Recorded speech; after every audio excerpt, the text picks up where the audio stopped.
We shall fight with growing confidence and growing strength in the air. In early November, we headed to one of our favorite events of the year. We shall fight on the beaches. We drove across the state of Wisconsin. We shall defend our island. To an annual Necromunda weekend-long campaign event held in La Crosse every year. So join us as we take a trip to the Ash Waste weekend, this time on JD in the Sump Sea.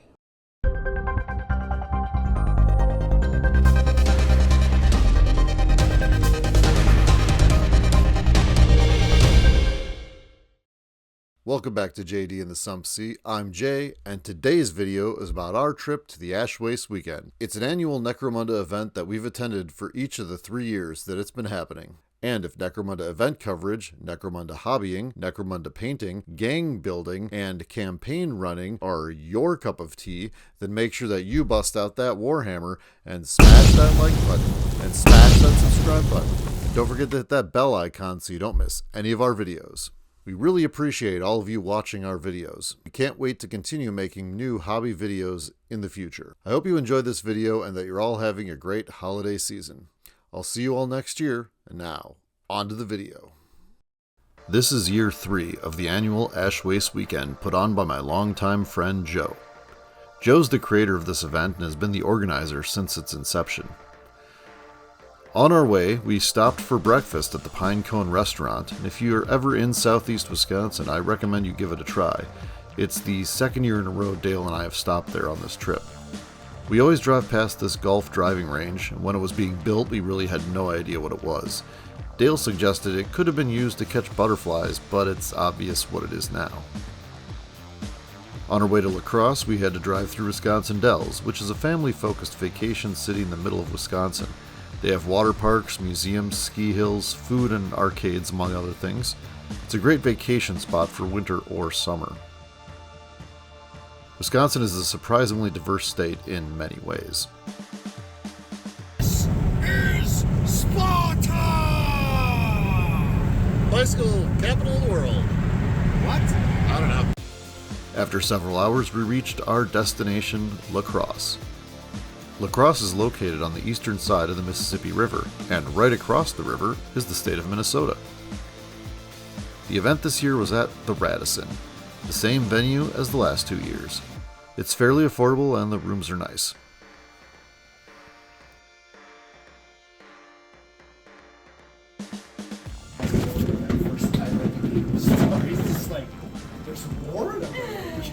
Hey, there's Joel. Hey, Joel. All right, we're making a movie. Oh, yeah. That's what we do here. Funny about all of this? This is the light load. This is the light load. After we unloaded our vehicle, I walked around a little bit to take a look at the tables we were about to play on. There was a good variety brought by a number of different attendees. Dale also brought some terrain and built a table, which I get to play on in my second game. The tables at Ash Waste Weekend always feature very nice terrain, crafted and painted to a high standard. The tables are generally pretty large as well. They allow a variety of games to be played, with each game hopefully being a unique experience. And while the event is called the Ash Waste Weekend, some of the tables are Zone Mortalis, and of course, one of them this year is in the Sump Sea, so not every game will include vehicles.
Joe has assembled a vast amount of scenarios as options for people to play. He always asks for input on which to include each year. He prints them, laminates them, and then anyone can just grab one and play it. In each room, there was also a large printout of the lasting injury table and the advancements table, which are nice ideas and make the weekend smoother for everyone. Here are the prizes to be awarded on Sunday. The overall winner gets this cool Servo Skull trophy and the board game Ravage Star. Some of the other prizes include models, terrain, a large War Machine Warjack, some novels, dice, and templates.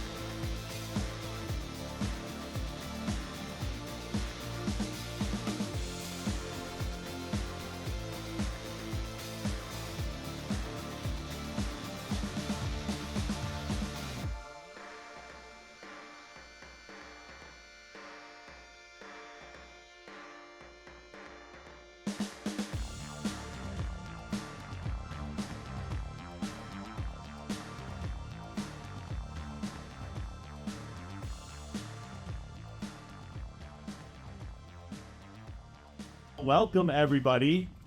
This is what, a bunch of new faces, old faces. Oh, we're all kind of old faces now.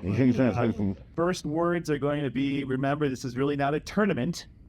So this is a story. This is a campaign. This is going to be a fun weekend. We're going to hopefully have some good stories and lots of hijinks, people falling off things, getting lit on fire. All the stuff you want from Necromunda. We don't have like a scenario table. We don't have anything like that. When you guys pair off, I have scenarios on every table, like as a suggestion, or if you're, not feeling inspired, you don't have to use those scenarios. You can pick a scenario if just talk with your opponent and be like, hey, I want to try this. I've got all these Apocryphas up here. You could use one of those. If someone wants to use the open war cards, if you want to, you can pull a scenario from anywhere as long as you two are in agreement over it. Additionally, in that room there, I have a bunch of scenarios. Feel free to grab some of those. After every game, you will do all your after battle with the person you play. You play as many games as you would like to play. I have the 6 games on the schedule, and you kind of have to play those games. But if if your game gets over quick and you want to do fighting pits, or we've got gang raid, after each one of those 3-hour scheduled games, you guys are going to fill out a thing. They're basically the same cards as last year. However, there is a new caveat. This year, we will be telling on each other. And telling on each other, basically, you're calling the police. So you run into something that you think is super beardy. It's not that something is illegal or you think the guy is cheating, but it's like when a criminal would call a cop on another criminal, right? Like be like, that guy's selling drugs. What's those? Write a little note on the bottom.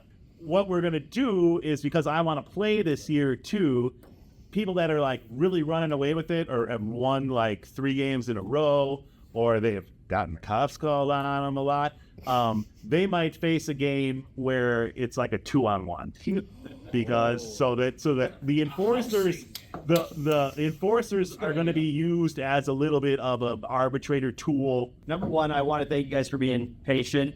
I dropped my girls off at school this morning and then drove here. I did stop for food. I know it was very selfish of me, but there was only a certain amount of beans, so it will only have dire consequences for you later. This campaign and this effort this weekend, as you all know, and Joe probably already stated, is a labor of love.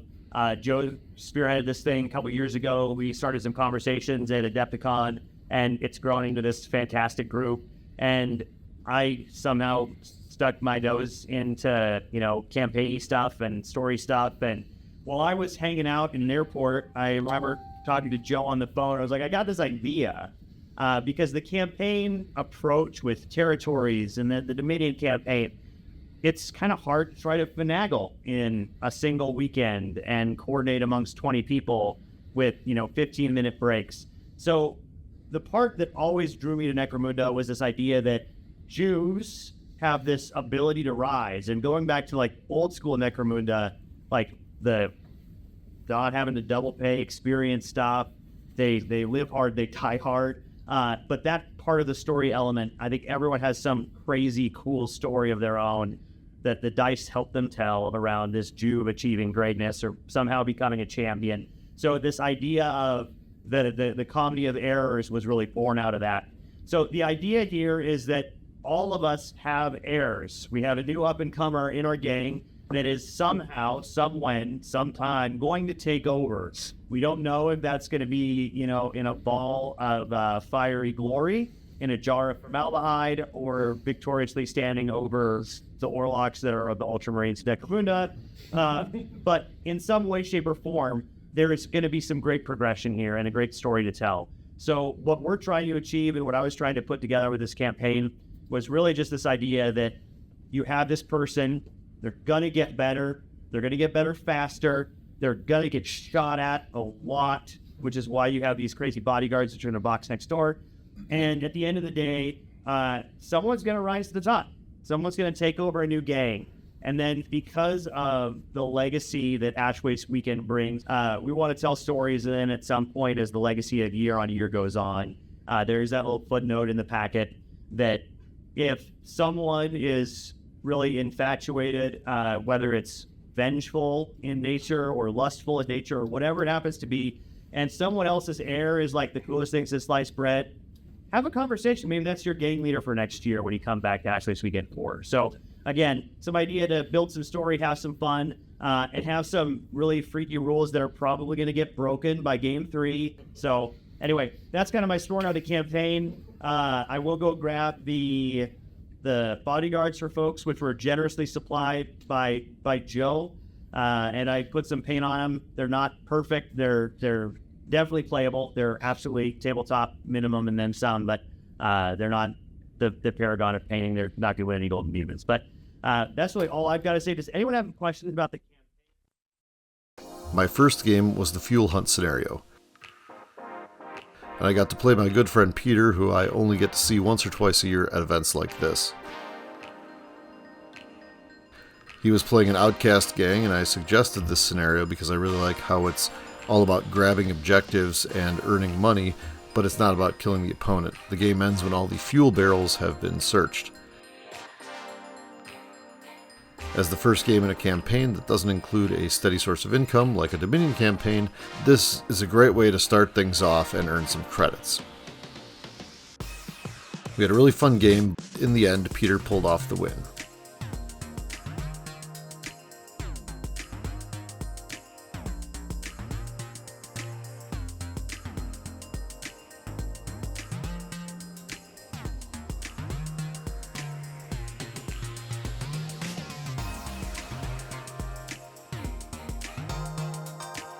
Game 2 was on Dale's sump board that he brought.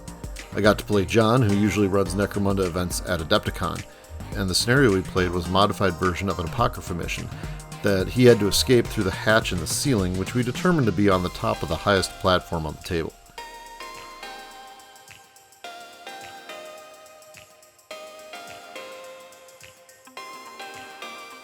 I had to stop him from escaping, and this is where I first noticed that my gang was somewhat underpowered when I didn't have my Bridgewalker walkers. It was fairly hard to really hurt his gangers until my Wordkeeper Ballas was able to close on some of his gangers with a chain glaive, and he made short work of them. In the end, John was able to escape with enough of his fighters that he won the mission.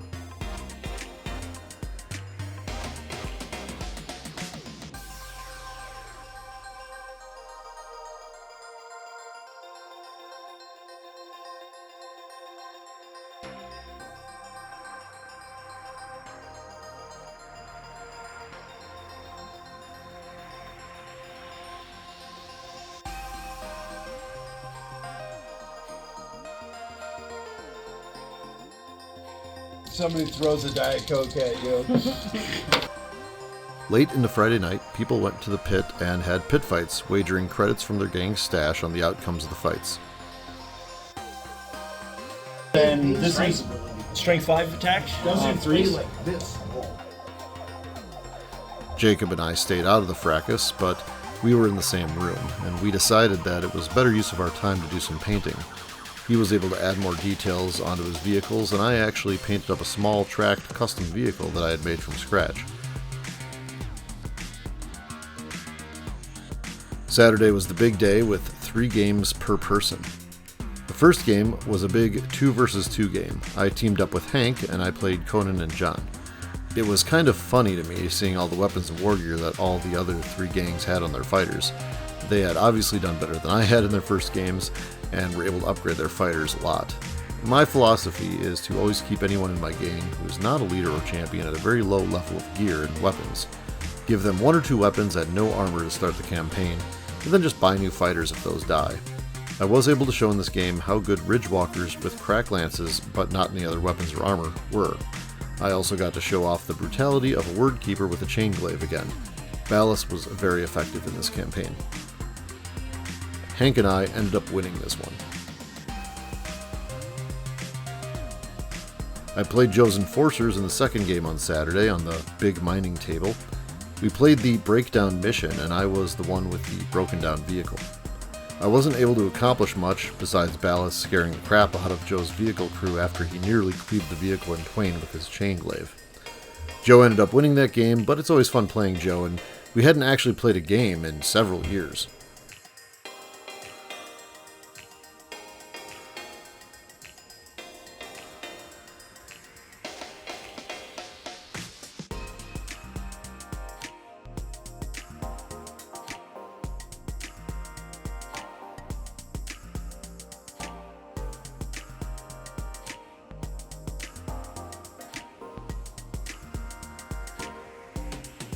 In Game 5, my third and final game on Saturday, I got to play Marianne's Escher. We played the Escape the Bad Zone scenario, which is from the old Book of Peril. This is one of my favorite Necromunda supplements. It has rules for the Venators, rules for Bad Zone environments, and several interesting scenarios. It's worth a buy if you run campaigns a lot. We had a really good game with each of us dragging off loot crates worth money off the opposite board edge. She was too scared to get too close to my huge walker, which she shouldn't have been since it's not much of a threat, it's just intimidating looking.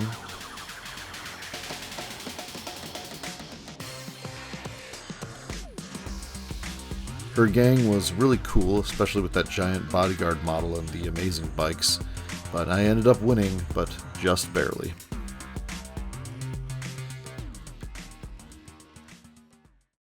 Still rolling, and we're doing 4. Yeah. So 4 people per table. Yeah. So I'll just go ahead and quick run through it. This is the last official scenario of the Heir Apparent or the Comedy of Errors campaign.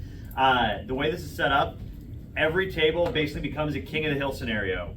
You will deploy your heir within 15 inches of the center. The goal is the last surviving heir in the middle of the table wins. When there's only 1 heir left, the game ends. Your gang is going to be custom 5 plus your heir, okay? There is a vehicle stipulation, so we don't have like maulers or ridge haulers driving over heirs. No vehicles can get within 15 inches of the center.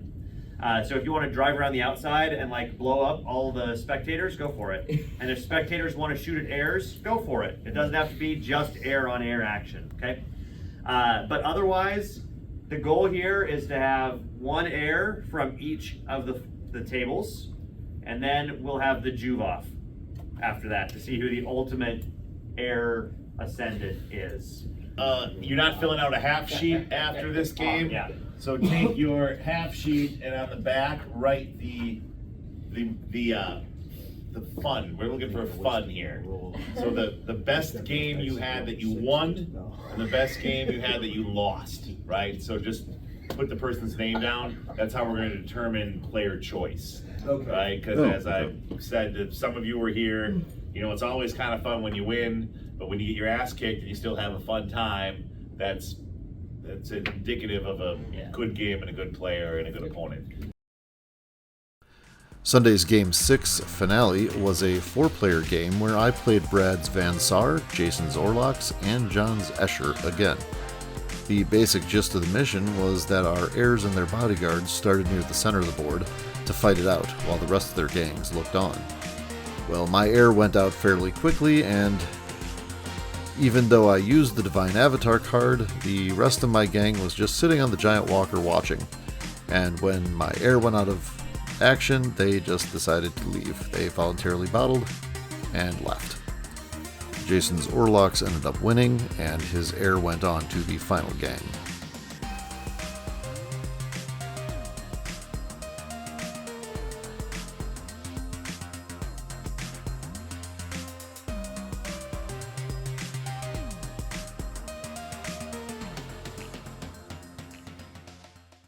So this is the official Juve Off at the end of the Comedy of Errors. We have the top 5 formerly Juves, now champions in the campaign, facing off. Last man standing wins and ascends to leadership in Necromunda or something. So I would say 2d6 for priority, within an inch of the wall, more than 8 inches away from somebody else.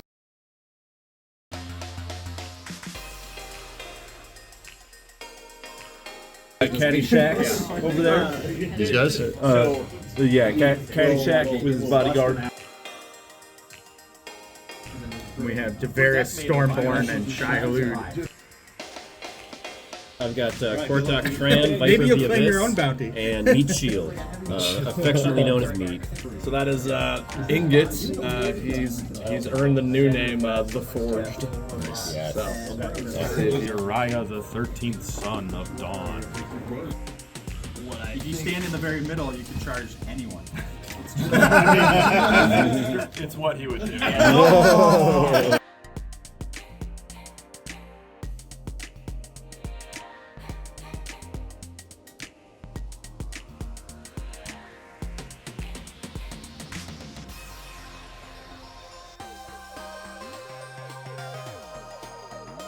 yeah, I'm gonna be thematic. Let's go.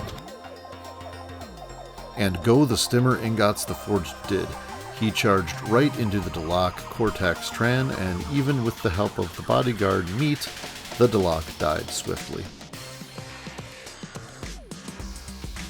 Like the most poetic. That was awesome. Your face. I think I just get right in your face. It's what he would do.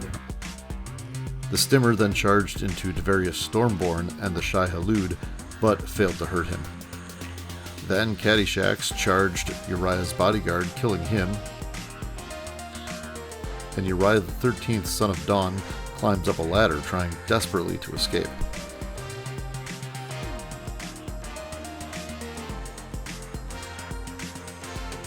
Caddyshax follows him up the ladder, spouting insults and firing his pistol, pinning Uriah. The Forged is injured, but it ends up being just a flesh wound, and he stands up.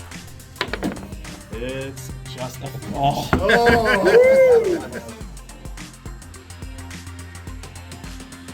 Caddyshax charges Uriah the 13th, son of Dawn, but unfortunately, Uriah can't handle the ferocity on display from the Goliath and is taken out of action. Caddyshax jumps down to the floor again and begins moving towards the scrum in the corner.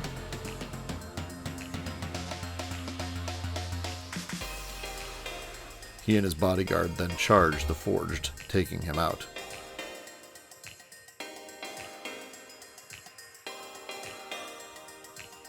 And then there were only 2 heirs left. But Devarius Stormborn would not go down easy.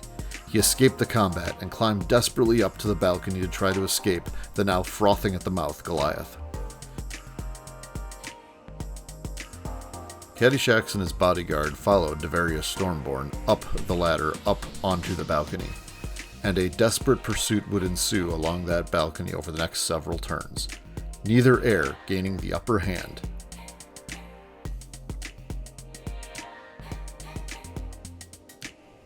And then finally, Bart stepped in. All right, we're calling it. Okay. We pulled it off, campaign in a weekend. No issues, right? So like that's the other thing. Nobody called the cops on anybody, being like, that guy's list sucks. So good work, everyone. You all deserve your own round of applause.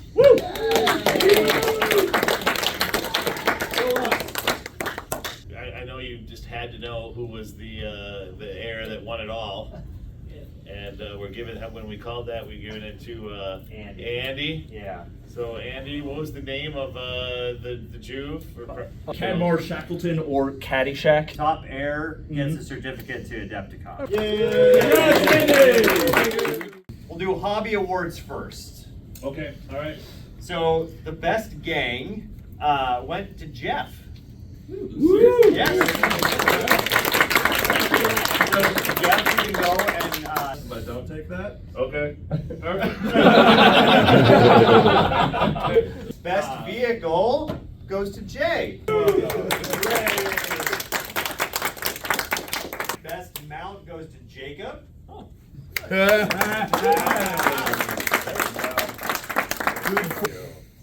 Best display goes to Marianne.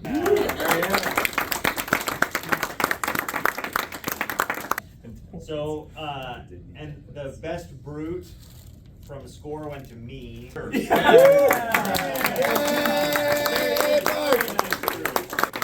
dominator of the doily was Matt. He had 3 sad victims end up on the napkin. As Joe described, player's choice is great. It's the person that either love to beat or love to get beaten. In this case, Devin. Everyone enjoyed.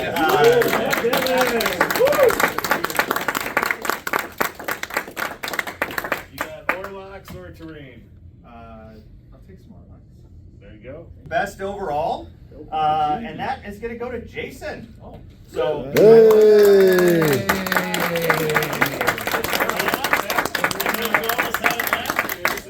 All right, so this is your.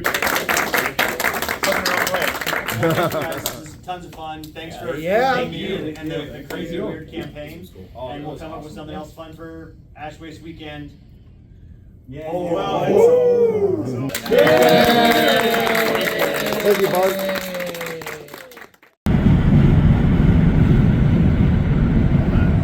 As the sun sets on another Ash Waste weekend. Jay and Dale head back to Milwaukee with the attempt to think of all the good times they had out in the wastes and what interesting things await them back in the swamp. But soon a new day will come and they will be on their way to Hive Secundus and the underhells that lie beneath.